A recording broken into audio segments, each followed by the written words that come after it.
دین کی اس انداز میں خدمت کر کے تو چلا جاؤں کہ اللہ کے سامنے اٹھ کر کہہ سکوں اللہ میں تیرے دین کی خدمت کر کے آیا۔ ایک کتاب ایسی ہو جس میں ساری صحیح احادیث ہوں۔ امام بخاری کہتے ہیں بس جہاں یہ بات میں نے سنی وہیں میرے بات یہ دل میں گھر کر گئی۔ دنیا کے اندر کتنے ہی بادشاہ آئے، ان کے خاندان تھے، آج ان کے خاندانوں کا نام و نشان بھی موجود نہیں ہے۔ یہ دنیا تقسیم ہے، ایک حاکم ہے، دیگر محکوم ہے، ایک مالک ہے، کچھ ملازم ہے۔ جب اس تقسیم کو اللہ تعالیٰ کی سمجھ جاتے ہیں تو اس میں کامیاب آدمی وہ ہوتا ہے جو ان تمام چیزوں کے اندر کچھ نہ کچھ دین کے لیے کرنے کا بھی سوچے کہ دین کے لیے میں کیا کر سکتا ہوں، میری صلاحیت کیا ہے، میری رغبت کیا ہے، میرا شوق کیا ہے، اس کے لیے میں کچھ اللہ کے دین کے لیے یہاں پر پیش کر کے جاؤں کہ کل بارگاہ الہی میں کھڑے ہو کر کل اللہ کے سامنے اٹھ کر میں جواب دے سکوں۔ اس حوالے سے ایک شخصیت کا تذکرہ میں آپ کے سامنے کرنا چاہتا ہوں۔ وہ شخصیت ہے سیدنا زید ابن ثابت ابن ضحاک الانصاری، بنو نجار قبیلے سے ان کا تعلق ہے۔ 13 سال کی ان کی عمر تھی۔ اللہ کے نبی صلی اللہ علیہ وسلم کے سامنے آئے جب بدر کے لیے آپ صلی اللہ علیہ وسلم تشریف لے جا رہے تھے۔ عمر چھوٹی تھی، آپ صلی اللہ علیہ وسلم کے سامنے پیش ہوئے، آپ نے ان کو واپس کر دیا۔ یہ گھر آئے، یہ اپنی والدہ کے سامنے ایک بچہ جیسے رو رہا ہوتا ہے کہ اس کی خواہش پوری نہیں ہوئی، تو ان کا بھی رونا تھا۔ تو ان کی والدہ نے ان کو سمجھایا کہ رونے کی ضرورت نہیں ہے، اللہ نے تمہیں صلاحیت دی ہے، تم لکھنا پڑھنا اچھا جانتے ہو، تمہیں اللہ تعالیٰ نے یاد کرنے کی صلاحیت سے بھی نوازا ہے، جو اللہ نے تمہیں صلاحیت دی اس حساب سے اپنی خدمات پیش کر سکتے ہو۔ آپ صلی اللہ علیہ وسلم واپس تشریف لے آئے۔ اپنی والدہ کے ساتھ جب یہ اللہ کے نبی کے پاس گئے تو فرمایا تو آپ دین کی کوئی خدمت ان سے لے لیجئے۔ آپ صلی اللہ علیہ وسلم کو بھی پتا تھا اس شخص کو، اس بچے کو لکھنا اچھا آتا ہے، اس کا حافظہ اچھا ہے، علم سے اس کو رغبت ہے۔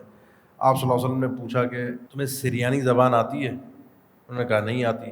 فرمایا چونکہ اب یہ معاملہ پھیل رہا ہے دین کا، دعوت کا، تو خط و کتابت کا سلسلہ رومیوں کے ساتھ بھی اور پرشینس کے ساتھ بھی یہ چیز چل رہی ہے، تو اس زبان کو سیکھ لو، ہمیں ضرورت ہے۔ یہ کہتے ہیں 17 دنوں کے اندر میں نے اس زبان کو سیکھ ڈالا۔ 17 دنوں میں یہ اللہ کے نبی صلی اللہ علیہ وسلم کے ترجمان، ٹرانسلیٹر کے طور پہ ترجمان اور رسول کے نام سے یہ صحابی معروف بھی ہیں۔ پھر آپ صلی اللہ علیہ وسلم کی زندگی میں قرآن مجید کو لکھنے کا یہ کام سر انجام دیا کرتے تھے۔ کاتب رسول بھی تھے، کاتب وحی بھی تھے۔ اللہ تعالیٰ نے پھر ان سے کام لیا ان کی صلاحیت کے اعتبار سے۔ سیدنا ابوبکر صدیق رضی اللہ تعالیٰ عنہ کے دور خلافت میں جب کئی ایک صحابہ اکرام شہید ہوئے اور سیدنا عمر رضی اللہ تعالیٰ عنہ یہ مشورہ لے کر سیدنا ابوبکر صدیق رضی اللہ تعالیٰ عنہ کے پاس آئے کہ قرآن مجید کو سرکاری سطح پر ایک کتابی شکل میں جمع کیا جائے۔ کمیٹی بنی، اس کمیٹی کے اندر زید بن ثابت تھے رضی اللہ تعالیٰ عنہ اور عمر بن خطاب رضی اللہ تعالیٰ عنہ۔ ان دونوں نے قرآن مجید کو صحابہ اکرام کے پاس سے جمع کرنا شروع کی۔ کہتے ہیں اگر یہ مجھے حکم دیتے کہ اس پہاڑ کو اس جگہ سے اس جگہ منتقل کرنا ہے، وہ شاید میں کر ڈالتا، توڑ توڑ کے پتھر ٹکڑے ٹکڑے کر کر کے اس کو وہاں سے وہاں منتقل کر دیتا، لیکن مجھے حکم جس چیز کا دیا گیا وہ اس سے بھی زیادہ بھاری اور مشقت والا کام تھا۔ بہرحال دے دیا گیا تھا، کام تھا، ذمہ داری تھی،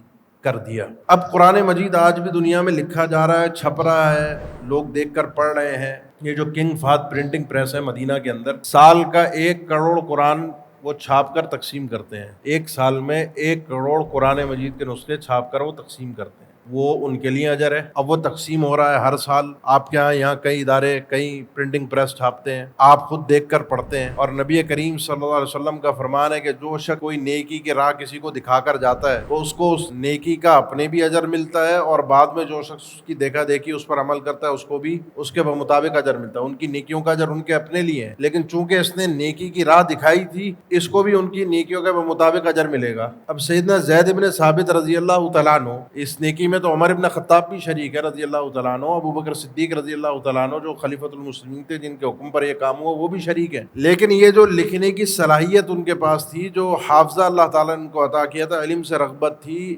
اب آپ سوچئے کہ آج دنیا سے وہ جا چکے ہیں، جتنے قرآن مجید چھپ رہے ہیں، جتنے لوگ پڑھ رہے ہیں، جتنے لوگ حرف حرف کے اوپر 10 نیکیاں حاصل کر رہے ہیں، کتنے اربوں کی تعداد میں لوگ ہیں۔ کیا آپ سمجھتے ہیں کہ نیکیاں ان کے کھاتے میں جا رہی ہیں یا نہیں جا رہی؟ انشاءاللہ اللہ سے امید تو ہے کہ جو شرعی قواعد اور ضوابط ہیں وہ تو یہی ثابت کرتے ہیں۔ ان کو غزوہ بدر میں لے جایا نہیں گیا ساتھ، اس پر وہ روئے تھے۔ پھر جو صلاحیت تھی، جو اللہ تعالیٰ نے ان کو خوبی عطا کی تھی، جو ان کے اندر جذبہ تھا، اس جذبے کو انہوں نے اسلام کی خدمت کے لیے استعمال کیا۔ یہ میں نے صرف ایک مثال دی ہے سیدنا زید بن ثابت کی، مثالیں تاریخ میں بھری پڑی ہیں۔ امام بخاری کی مثال ایک الگ اپنی جگہ پر موجود ہے۔ یہ بھی 17 سال کی ان کی عمر تھی، اپنے استاد اسحاق ابن راہویہ کے پاس بیٹھے ہوئے تھے۔ استاد نے ایسے ہی مشورتاً ایک بات کہہ دی کہ میرا ایک خیال ہے، میری ایک سوچ ہے کہ تم میں سے کوئی شخص ہو، اللہ کسی کو توفیق دے، وہ ساری صحیح احادیث کو ایک ہی کتاب میں یا صحیح احادیث کو ایک کتاب میں جمع کر دے۔ ایک کتاب ایسی ہو جس میں ساری صحیح احادیث ہوں۔ امام بخاری کہتے ہیں بس جہاں یہ بات میں نے سنی وہیں میرے بات یہ دل میں گھر کر گئی. آئیڈیا تھا نا ان کا، ایک مشورہ تھا. صحیح بخاری جہاں جمع ہوئی، جہاں امام بخاری کا یہ ایک شاہکار ہمارے سامنے ایک آیت من آیت اللہ کی شکل کے اندر موجود ہے، ایک اللہ کی طرف سے ایک ایسا دین کی حفاظت کا معجزہ موجود ہے، وہاں اس بندے کے کلمات اسحاق بن راہویہ کہ تم میں سے کوئی شخص یہ کام کر دے، اب وہ ثواب ان کے کھاتے میں بھی مشورے کا صحیح بخاری کے حوالے سے پہنچ رہا ہوگا، اور امام بخاری نے وہ کام کر ڈالا. یہ ہوتا ہے کہ انسان اپنے آپ کو سمجھے تو صحیح. یہ روٹین کی عبادت تو ہم سب کر رہے ہیں، نماز، روزہ، زکوٰۃ، حج، یہ تو ہم سب کر رہے ہیں، لیکن کوئی ایک ایسا کام تو اپنی زندگی کے اندر سوچیں کہ اللہ نے مجھے یہ صلاحیت دی ہے، میرے اندر یہ شوق اور یہ رغبت ہے،